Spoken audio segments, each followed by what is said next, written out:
Keep going. Keep going. Keep going. Keep going. Yeah, yeah, yeah. Keep going. Yeah, yeah, yeah. Keep going. If you want to go get it, keep going. If you want to go get it, keep going. What's up? What's up? Welcome to the Gain and Maintain podcast. It's your host, Melvin Huntley. Today's title is Just Showing Up. Today we're here with Mr. Jallo. Tell us a little bit about yourself, man. I'm a Bloomington, Indiana kid. Currently playing professional basketball. Just finished my first season in Europe. I played Division I basketball at Ohio State, and then I grad transferred to UNC Charlotte. That's where I met this guy whenever I came over to the Charlotte area. Got my master's. Throughout my college career, I had a bunch of surgeries. I had 6 surgeries, so I had to medically retire.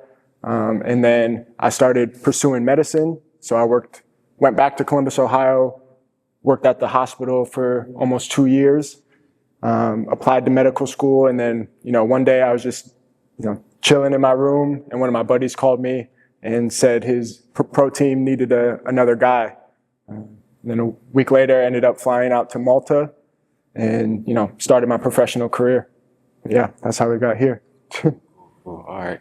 So with our theme today of just showing up, what is your why for all of this stuff? I heard you say the professional basketball, the med school. Like, what's your why behind all these things? I would say my why has definitely changed over the years. But the past few years, my why has completely been flipped with my walk with the Lord and Jesus Christ, honestly. I've been, renewed in the past couple of years, and now I have the freedom to really enjoy life, knowing that God's going to cover everything for me. And that's my why. I got the freedom to show up and put my best foot forward, and, knowing that God's going to handle the results, so I don't really have to worry about too much. That's good. That's good. And mental health. How do you think both of those two things go together? Kind of from my standpoint, I definitely think of it more from, an athlete perspective. Yeah. And, before I really knew the Lord, my physical abilities were directly tied into my mental health. If I was feeling good, if I was performing well, if I was getting stronger, faster, if I looked good, that's when I felt good. That was pretty much what kept me going before. And now I kind of understand a little bit more about, the human body, and then also having the spiritual side of it. So I know that I have joy that can't be touched. So no matter what happens physically or in this life, I'm taken care of. But now I also have the freedom to take care of my body and, pursuing health and fitness over my college career. And in the past couple of years, I know what I need to do to keep my body healthy, and to live, a long life with quality. And so I do those things because I know it's going to make my body feel good. And then in turn, that helps my mental health as well. I heard a lot about your spiritual walk. Yes, let's talk about that. I've heard you say Jesus a few times. So let's talk about what got you into that and how that has shaped where you are now. Yeah. Well, growing up, I didn't grow up as a Christian or anything or in a Christian household. Basketball was my God. Basically, it was my idol. Everything that I did was to play basketball, was to play professional basketball. And so that was kind of my guiding North Star, or so I thought. And, as long as I kept on putting in work, I saw more success. And so, of course, you just keep on following that system. You think it's that easy. And then once I got to college, that stopped working for me. It seemed like the harder I worked, the less results or the worse results I got. And pairing that with injuries, and like as a basketball player, when your identity is in performing and you're on national TV, not performing or not even playing, and your body's hurt, it definitely takes a toll on you. But mentally, since we're talking about mental health, for sure. And, I started to question things. And then eventually, whenever I came to Charlotte, I had a really good buddy. He was on the team as well. And he was, witnessing to me, telling me, there's other things outside of basketball, outside of this world that are, taking care of things. And, he invited me to church. He got me my first Bible. And, by the grace of God, I sat down and read it for myself, read the scriptures, because I had a poor conception of religion and Christianity growing up. And, once I sat down and read the scriptures, the Lord opened my eyes to, what the truth is. And, haven't looked back since. That's good. Something you brought up that I liked, identity. So I know you talked about being a basketball, as me being a former athlete as well. A lot of times basketball can kind of tie into who you are because you've been doing it for so long. You've been doing it since you was 4. So I definitely relate to you on that level as far as like playing basketball since you was 4, you stop at 22, 23, and it's like, man, what do I do after that? So Exactly. I heard you say like it being tied to your happiness. And I think even with me, you have a good game, you're happy. You have a bad game, you sad. And it shouldn't be like that. But like you said, your walk with Christ, just knowing that he should be the rock and thing that you lean on, and you should be happy regardless because you have him, is something that's very important. So back to the identity thing, how do you feel like other athletes could find their identity outside of basketball? Like, what do you think some things that they could do to? I mean, at first, the first thing I want to say is, this world is fleeting. It's vanity. It's going to pass. And, Jesus is the truth, the way, the life. And he's never going away. So that's number one, putting your faith first. And then, 2, kind of the typical things that people say, make sure you're taking care of your academics. Yeah. Make sure you're having hobbies outside of basketball. Like for me, I'm really into health and fitness. That's how, we got together. And in medicine, that's another kind of huge endeavor that I could kind of cope with. But I think necessarily, like, I think having an identity that's not attached to what you're doing in life is good. Like having a foundation that's not going to change. Gotcha. Because your jobs can change, or you can have an injury, or something happen and your life completely gets flipped. Well, what are you going to do then? Like, I was forced to medically retire from basketball. Gotcha. Right, and that week that happened was like rock bottom for me. Right. And I think I was 22 at the time. And I'm like sitting there in my room, like, snap, this is over. Right. I dedicated my life. Like you said, I started playing when I was 6 years old. My trainer would pick me up from elementary school every day, and we would go straight to the gym. Yeah. And that's what I did all the way through. I dedicated my life to it. And now my dreams have been squandered. I didn't think I was going to get it back. And I'm sitting there thinking, like, what am I going to do with my life yet? With my life now? And luckily, looking back, I was on the back burner taking care of my academics. I graduated from Ohio State. I was finishing up my master's at UNC Charlotte. And so that next week, I hopped on some calls, ended up starting to pursue medical school, and got a job at a hospital. I landed on my feet. Yeah. I don't know what would have happened to me if I didn't have those other things, those other opportunities kind of laying in the back. So having, different plans, I guess. I always hated hearing it when people would tell me, the basketball is going to stop dribbling at one point. You better have a backup plan. And like when you're playing, you don't want to hear that because, it's like one of those things. Yeah. You don't want to prepare to fail. Right. But it is true. It is true. The ball will stop bouncing, and you want to know what you're doing after that. Gotcha. Not everybody gets, blessed to play in the NBA and, take care of their family and all that stuff. So you got to be ready to bounce back, or at least have the mindset to, I'm gonna figure it out. Gotcha. Right. Yeah. So that brings me to the next point about just showing up though.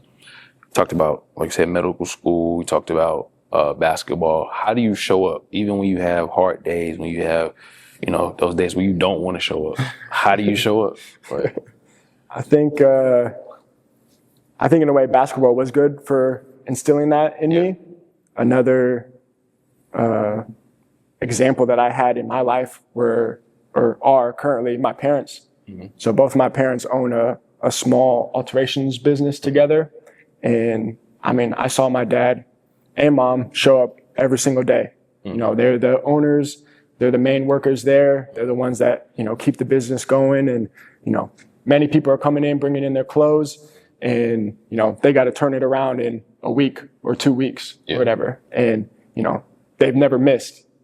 They've never missed a deadline, I guess, to finish the clothes. And just seeing that, like subconsciously growing up my whole entire life, you know, I saw days where my dad would be at the shop all day. Sometimes he would even sleep there. So just seeing that. It's hard work.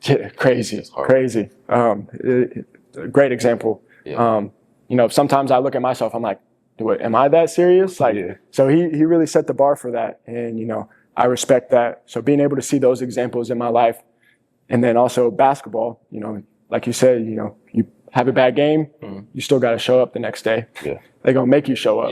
Practice. So that makes sense. You better show up. And, you know, college basketball, it's a different level. You better show up with energy, ready to go, like nothing happened. And so that definitely pounded it into my mind. And then, you know, taking it to, you know, the real world, it becomes a little bit easier. Like, pretty much the real world, you just got to show up.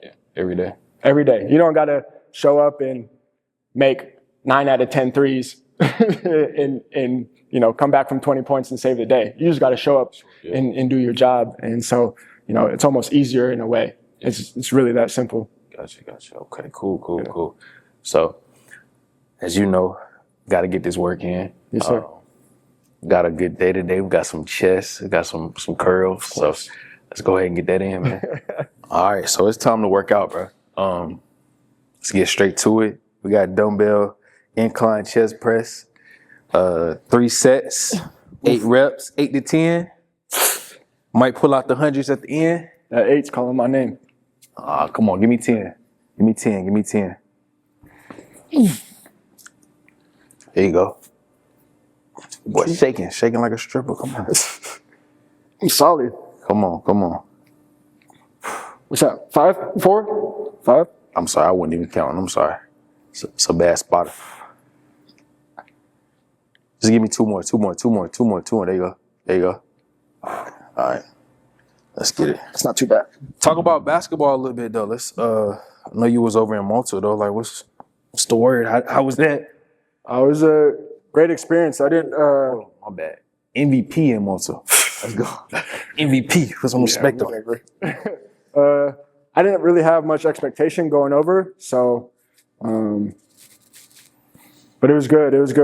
You know, it's a lower level league, but I had a lot of fun. The organization that I was with was honestly the best one in the league, and a lot of great people. I made a lot of good friends there that I'll, you know, be friends with for life. So obviously we won the championship over there, so we had some success. So that definitely made it a lot better. And you know, we were in the middle of the Mediterranean Sea, so not too much to complain about.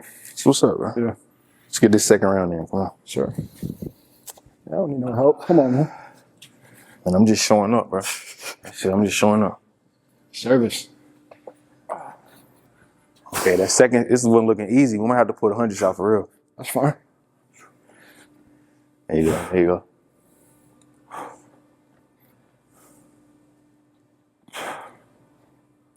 There you go. How many is that?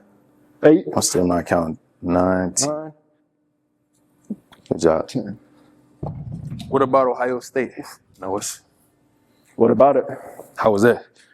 Oh, it was good, man. I mean, playing at a Power 5 school is definitely fun. You get, you know, they got super nice facilities. They take care of you. You get to feel like a superstar some of the time. So it's super fun. Yeah. How was that transition from Ohio State to Charlotte? To Charlotte, I think, again, I got really lucky with Charlotte. You know, it's a super beautiful campus. I think at the time we were in Conference USA, so it was like the nicest school, honestly, in the conference. And I knew the coach going into it. So I got really lucky there.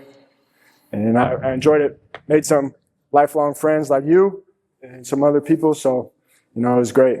Yes, sir. Okay. Yeah. Cool. Round 3.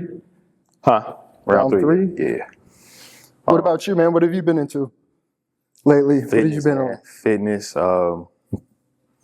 building a brand. I think that, like we talked about showing up, I think that you have to do that every day when you're starting something and you're building a brand and you're trying to do something and create something, you have to show up for yourself every day. So maybe you don't feel like it, you still got to show up. So that's pretty much it, man. Everything I'm kind of doing now just for the brand and trying to work on that. Yeah. Something else I had to ask you, man. I wanted to ask you. Oh, moving, like all this moving you're doing, from, I was about to say Gary, Indiana, from Bloomington, Indiana to Ohio, to Columbus, Ohio to Charlotte, North Carolina. Like, how do you manage all that? Like, how do you feel about moving from place to place to place? I mean, it hasn't been too bad. I think, we talked about it a little bit earlier. The community is a big part of it. So really, every place that I've gone to, obviously I've moved to all the different places for basketball. And so you kind of have a pre-made or preset community there for you. And, you're around those guys a lot. So, that definitely helped. Mm-hmm. I mean, each place that I've been, I've made lifelong friends. Mm-hmm. So, it hasn't been too bad. Got you. That's what's up, man. Oh, no, I can't. And you've been in Charlotte your whole life, right? Yeah, a little, and then stayed in Winston for a little bit for school, but that's a lot of moving, though. That's a lot of moving for you? Yeah. Was it tough when you went to Winston? Just the moving from Charlotte to Winston? Yeah. Nah, like you said, community. Because you're there for basketball and you got like a group of 10, 12 people that you're going to be with every day. Nah, it made it a lot easier and a lot smoother. So I definitely agree with that. I think it'd be tough if we got curls here. Got girls here. You want to hit them first? I got you. I think it'd be tough, like if you just 10 to 12. 10 to 12. Let's see if I can get 12. You got it. If you just kind of picked up and moved to a new city without like having a team almost there for you, and then you just kind of got to meet friends. Like for me, I feel like I'm somewhat antisocial, kind of introvert guy. So if I moved to a city and I didn't know anybody, I'd probably just be, going to the gym, doing my thing, and staying out of the way. Gotcha. So basketball has kind of made me be more of an extrovert and meet more people. And now whenever I go to a city, I can't really hide because I got to check in on my people. You know what I mean? Gotcha. That's what's up, man. There you go. Get a little quick pump in. There you go. What's been one of the, I guess, most hardest parts trying to build your brand? We're talking about the showing up. Yeah. I'm not even counting my reps. Every day, what's been I don't know, either discouraging or kind of something that makes you want to stop showing up, while you're building your brand? Results. When you don't see the results, but you're still putting the work in, I think that's the most discouraging. But also having faith. You talked about spirituality, having faith that it's going to work out in the end. So 100%. That's kind of what you wake up to every day. And that's why I show up every day, because I do have the faith that it's going to work. So you keep showing up, keep putting the work in. 100%. Yeah, that's the toughest thing. Yeah. And it's hard too, because some days, I don't want to do that. Yeah, especially when you're not seeing the results. You don't even know if you're doing the right thing. But like you said, basketball plays a part in your mindset, because, it's days that you show up, the beginning of the season, y'all might have lost 5 games. Like, man, this ain't working. But as you continue to keep going on through the season, you win, you pick up 2 here, lose 1, pick up 5. Yeah. You 7-6. So yeah, you gotta keep showing up. It's like we were talking about it the other day. Thank you. Either way, I wish I could go back and tell myself, that same thing. Like, you're on the right path. Just keep showing up. Forget the results. It's gonna work out how it's supposed to anyway. I feel like being able to have that faith when you're in the middle of it is key And one of the hardest things, that's why, most people don't definitely the continue. hardest. I definitely say it's the hardest because I feel like this point right here, this is where a lot of people will stop. Like even with your journey in life, people would stop. Like you said, you medically retired from basketball. Like, people will stop there. Nah, I'm not touching basketball no more. Like that would have been smart. So it's all mindset. It's all mindset, and that's why we got this Gain and Maintain podcast talking about mindset and helping others. Yeah, keep showing up, keep working. Yeah. Last one. Whew. You got to be a little crazy, a little delusional to keep showing up. For sure. Especially when you're showing up and you don't see the results. Everybody likes to give the line where it's like the definition of insanity is doing the same thing and expecting different results. But it's kind of different when you're building something, because you could be building something for years and not really see results, and then all of a sudden it just takes off. But if you quit before then, you won't know. Yeah. So yeah, man, that's pretty much where I'm at with my mindset and things. And I think a lot of people, just our age in general, just starting out and trying to work in different fields and do different things. We just got to keep showing up. Yep. That's it. Have faith, keep showing up. Tough. Definitely easier said than done, but for sure. Yeah, it'll work out. Yeah. Oh, that was a good pump, man. Yes, sir.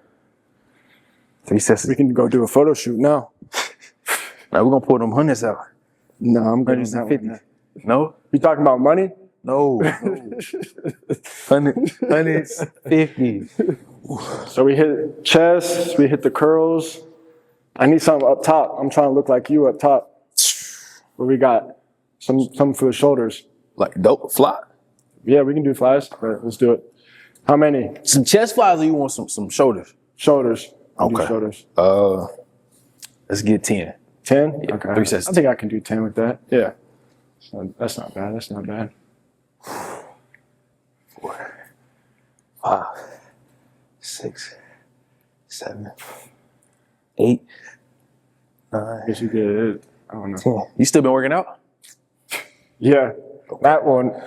Now I got to work out like a real athlete. So yeah. Once the season was over and I signed with my agent to keep on playing, it was back to the drawing board. I went home and linked up with my trainers from high school, from growing up, and so we're back at it, full off-season mode, getting on the court, getting in the gym, trying to make sure, like I said, I had a bunch of surgeries, so trying to protect my body to handle a even more intense season, longer season for next year. So, yeah. What does that look like for you? Like, what does recovery look like for you? What does that prevention phase look like to you with these injuries? Like, how do you prevent stuff and recover?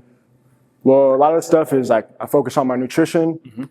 A lot of stuff that you put in your body can cause inflammation, can slow the healing process down. So right now, I know you've seen it on my Instagram page, but I've been doing a super, restrictive diet in a way, trying to eliminate all inflammation. Yeah. So no seed oils, no processed foods, no sugar, no fried foods, cooking everything at home. So I know exactly what's going in my body. Yeah. And, I've seen a huge difference in how my body's responding to working out. And then honestly, like taking care of my sleep. Yeah. So really my nutrition and my sleep have been the biggest things. And then, doing exercises that are going to strengthen my body. Gotcha. Where I need to protect myself. Gotcha. Also, I know you mentioned, can you tell them where to find you at? Yeah.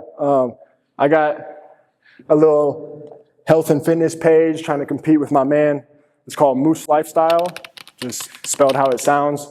And I've been posting the past 28 days. I think today is 28, but I've just been posting what I've been doing with my food, just a quick little video. And then it kind of describes the kind of diet that I'm doing. And so I'm trying to keep up with that this summer while I'm training the off season. Trying to give people a little insight of, what training as a professional athlete, I guess. I'm not that big, but, just giving people a little insight of my life. Because I often get questions like what I'm doing. for training or for nutrition and stuff like that. So it's just out there for people to see. Even with that, like, how do you show up with that? I know that's kind of hard. Doing that content, it's hard. Though. How you show up with that? 100%. So, you know, I've been kind of on and off doing that Moose Lifestyle page, you know, since 2018. Yeah. And I would get discouraged because I would, you know, post something, and then it's like my mom and a couple of friends who like it, right? Yeah. And all you see is like the influencers getting millions of views, and you want to compete with that, but. Yeah. You know, I'm not interested in competing with nobody on social media. Like, I'm literally just setting my phone up, doing a little thing, writing a quick description, and uploading it and forgetting about it. Just, you know, that's good. Just sharing it, and you know, if something comes of it, great. If not, I already know I've touched a few people with what I'm doing. I get texts here and there like, "Oh, I just hit your workout that you posted. Oh, you know, what are you doing for your juice recipe? You know, I want to get on that." So like even the, you know, handful of texts that I've got has already been motivation for me to keep on posting it. It means I'm doing something right. If, you know, if it affects one person, then that's good enough for me. It's taking the thinking out of it. Exactly. That's good. That's good. Exactly. Yeah, man. I'm not trying to compete with nobody, man. Got you. Yeah. All right, man. Look, that was a good workout. Tired already. Body look sore, man. That was a good pump, man. Yes, sir. Appreciate you. Appreciate you, man. All right, so now it's time for rapid fire questions. I'm gonna ask you a few questions, and you just answer them as you may. What's one thing that changed how you see yourself? The Bible. Okay. Reading the Bible. Gotcha. What does community look like to you in one sentence? In one sentence. Probably just a group of individuals, an environment that supports you, challenges you, helps you grow, area where you feel safe. Okay, that's good. When do you feel most like yourself? Probably when I get into a routine where I'm taking care of, you know, the basics, taking care of my health, taking care of my fitness, you know, spending time in the Word, you know, just checking off all those boxes, but not feeling too stretched. Yeah. Okay. Getting a good routine. That's good. What's one thing you want people to remember you for? That I love God. Okay. Hey, that's simple, straight to the point. What's one risk you're glad you took? The most recent one would be going to Malta. So, you know, just real quick, I got a call Friday night, got offered the gig Saturday, Sunday, signed, booked tickets, quit my job, flew out the next week. So that was a huge decision, quick time span. Yeah, but love it. Okay. Best decision I made. If you could send a message to every kid in Charlotte, what would it be? Just keep showing up every day. All right, man. Well, look, I would definitely appreciate it, man. Yes, sir. Okay, have me on. Appreciate you, man. Hey, if you're watching Gain and Maintain podcast, please like, subscribe, follow. Hey, we appreciate you for watching, and stay tuned for the next episode. Yes, sir.